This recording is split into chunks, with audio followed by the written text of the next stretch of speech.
پاس دنیا آ گئی تو دین نکل گیا، اور دین لیا تو ہم نے دنیا چھوڑنے کا ارادہ کر لیا. اللہ کا قرآن اور اللہ تعالیٰ کے محبوب کا یہ فرمان ہرگز نہیں ہے.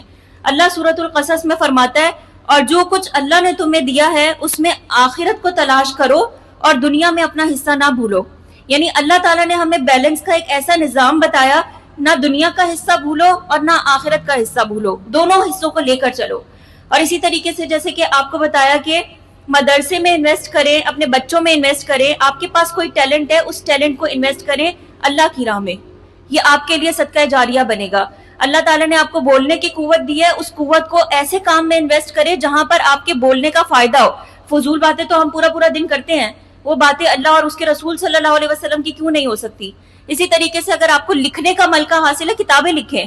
اگر آپ کسی کو آگے بلا سکتے ہیں کہ وہ آپ کے اندر کنونسنگ پاور ہے تو بلائیں لوگوں کو، آپ کے لیے صدقہ جاریہ ہے. آپ قبر میں لیٹ بھی جائیں گے نا، یہ کام پیچھے چلتا رہے گا چلتا رہے گا، آپ کا نیکی کا میٹر چلتا رہے گا.